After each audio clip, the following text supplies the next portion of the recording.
Assalamualaikum warahmatullahi wabarakatuh. Selamat pagi anak-anak semua. Bagaimana kabarnya hari ini? Semoga kita selalu diberikan kesehatan oleh Allah Subhanahu wa Ta'ala. Amin ya Rabbal Alamin. Baik, untuk hari ini kembali lagi dalam pembelajaran bahasa Indonesia ya, bersama Ibu Lisna. Nah, untuk pertemuan kali ini kita akan membahas mengenai cerita imajinasi. Berikut tujuan pembelajaran yang harus kita capai untuk pertemuan kali ini. Tujuan pembelajaran yang harus kita capai untuk pertemuan kali ini ada 3. Yang pertama, mengetahui definisi dari cerita imajinasi. Kemudian yang kedua, mengetahui ciri cerita imajinasi. Dan yang ketiga, mengetahui unsur-unsur cerita imajinasi. Nah, berikut langsung Ibu jelaskan satu persatu ya. Baik, langsung saja. Yang pertama kita akan membahas mengenai cerita imajinasi. Nah, cerita imajinasi atau disebut dengan fantasi, yaitu gambaran peristiwa sesuai dengan urutan waktu berdasarkan daya pikir dan daya hayal yang dituangkan dalam cerita.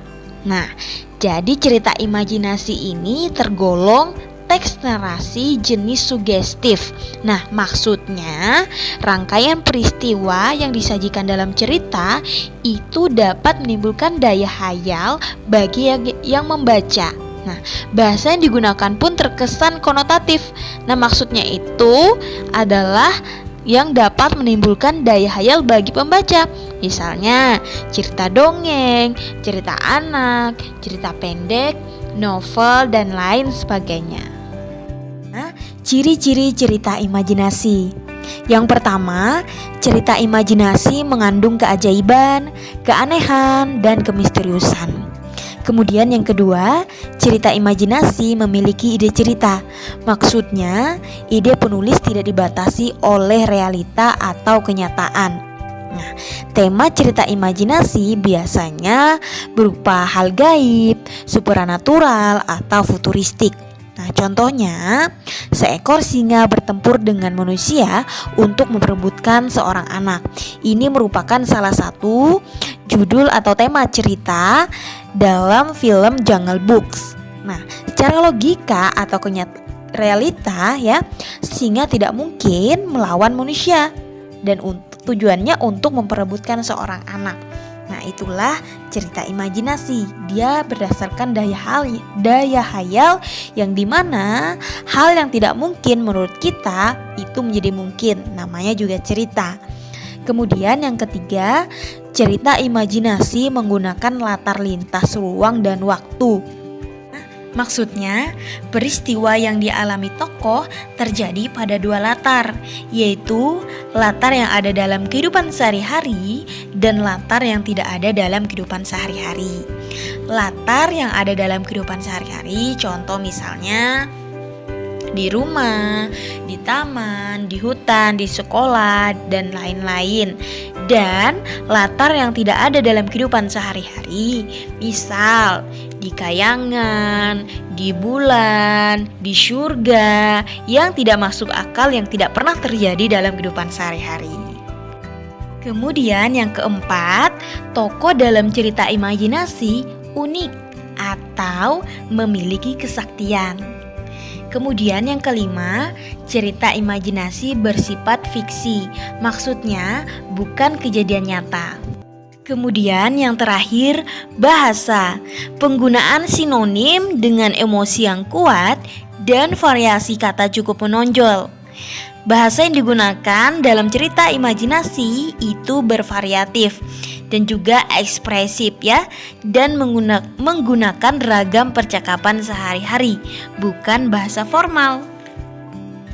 Selanjutnya, jenis cerita imajinasi. Yang pertama, berdasarkan latar cerita, terbagi jadi 3 kategori. Yang pertama, latar lintas waktu masa lampau. Cerita imajinasi terjadi pada masa lampau.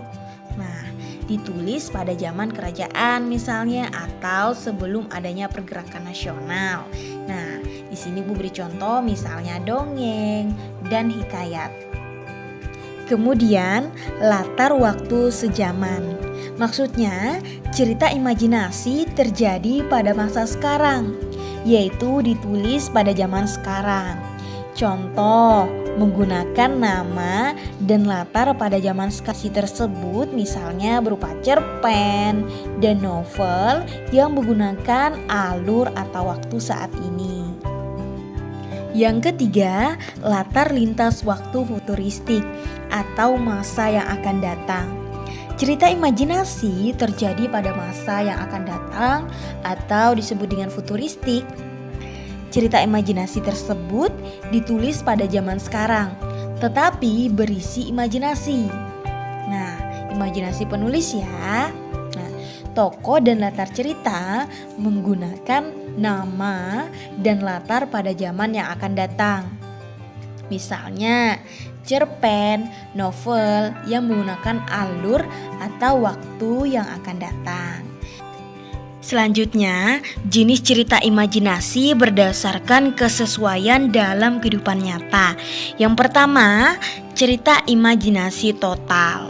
Cerita imajinasi total berisi imajinasi pengarang terhadap objek tertentu. Nah, pada cerita kategori ini, semua cerita yang terdapat pada cerita imajinasi tidak terjadi dalam dunia nyata. Jadi secara keseluruhan cerita yang ada ditulis pengarang berdasarkan hasil imajinasinya. Mulai dari nama tokoh, nama objek, nama kota, dan lain-lain. Jadi tidak ada yang diambil dari kehidupan nyata. Kemudian yang kedua, cerita imajinasi irisan, yaitu cerita imajinasi yang mengungkapkan imajinasi tetapi masih menggunakan nama-nama dalam kehidupan nyata. Misalnya menggunakan nama tempat yang ada dalam dunia nyata atau peristiwa yang pernah terjadi pada dunia nyata. Misalnya tempatnya masih menggunakan Taman Yosudarso. Nah, contoh juga misalnya nama yang digunakan ada nama Ayu, Rudi, Rati, Lili, yang dimana nama-nama tersebut ada di kehidupan nyata. Sedangkan nama-nama yang tidak ada pada kehidupan nyata, misalnya nama Naruto ya, terus nama Woku, atau nama Beo, atau nama siapa lagi ya, banyak ya contohnya. Selanjutnya, unsur-unsur dalam cerita imajinasi.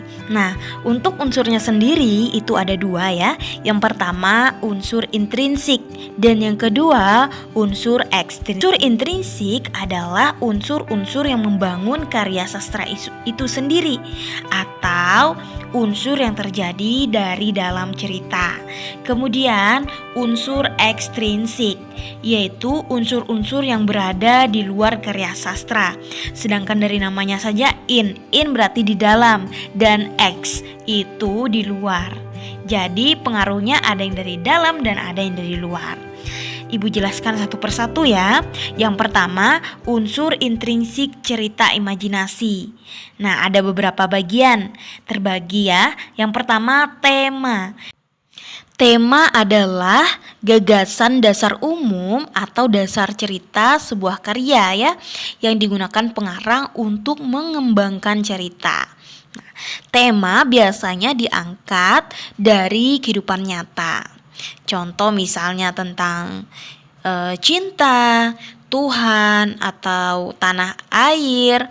Bisa juga orang tua ya, atau temanya kesetiakawanan, keadilan ya.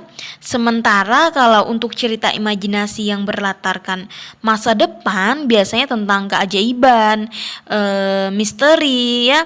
Contoh misalnya tentang seorang penyihir atau sapu ajaib. Ya, banyak ya contoh yang lainnya. Kemudian yang kedua, latar. Latar itu setting ya, dimana latar ini terbagi menjadi 3, ada latar tempat, latar waktu, latar sosial. Latar tempat ini yaitu lokasi terjadinya peristiwanya, misalnya peristiwanya terjadi di hutan atau di taman misalnya, atau di rumah tua, atau di mana saja ya, tergantung ceritanya. Kemudian latar waktu. Latar waktu ini kapan terjadinya peristiwa, bisa pagi, siang, malam, atau sebagainya ya. Kemudian yang ketiga, latar sosial. Latar sosial ini tentang hubungan perilaku kehidupan sosial masyarakat di suatu tempat dalam cerita ya. Selanjutnya penokohan, yaitu menggambarkan dengan jelas ya tokoh yang ada dalam cerita, misalnya ekspresinya, ucapannya. Nah, tokoh ini apakah termasuk pemeran tokoh yang jahat, baik, atau sebagai penengah ya. Kemudian yang keempat, sudut pandang. Nah, sudut pandang sendiri itu terbagi menjadi 3. Yang pertama, sudut pandang orang ketiga. Maksudnya dalam cerita tersebut menggunakan kata ganti orang ketiga, misalnya kata ia, dia, mereka, atau juga dengan sebutan nama ya. Misalnya ibu beri contoh, Delia merupakan anak yang cerdas. Ia tinggal bersama orang tuanya. Nah, di sini ibu sebagai penulis menceritakan orang lain. Siapa? Yaitu Delia. Kemudian yang kedua menggunakan sudut pandang orang pertama, di mana sudut pandang orang pertama ini menceritakan si aku ya, atau dirinya sendiri. Jadi dalam cerita menggunakan kata aku. Kemudian yang terakhir, sudut pandang campuran.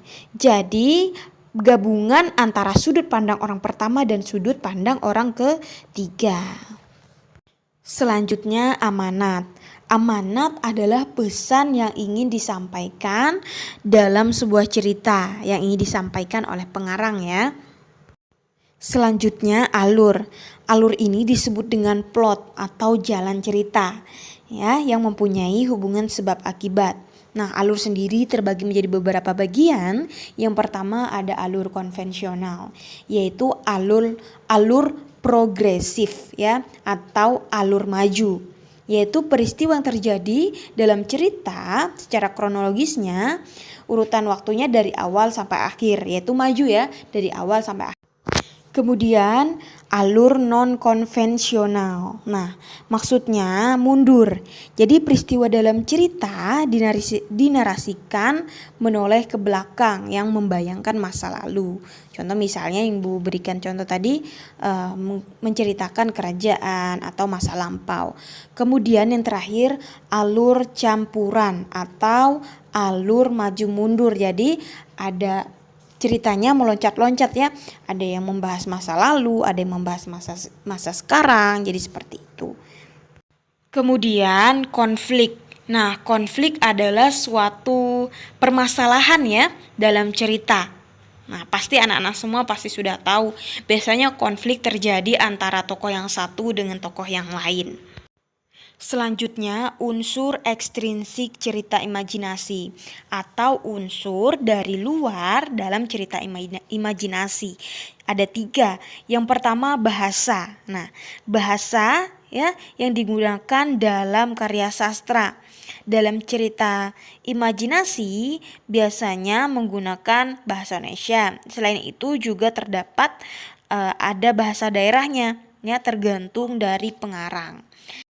Kemudian latar belakang pengarang. Nah, latar belakang ini adalah meliputi pemahaman kita terhadap sejarah hidup pengarang.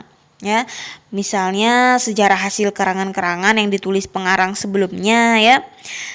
Contoh misalnya biografi pengarang, kondisi psikologis pengarang, atau aliran sastra yang dianut pengarang. Nah, kemudian yang terakhir nilai-nilai yang terkandung dalam cerita imajinasi. Ya, ada nilai moral ya, nilai moral itu berkaitan dengan akhlak atau budi pekerti ya.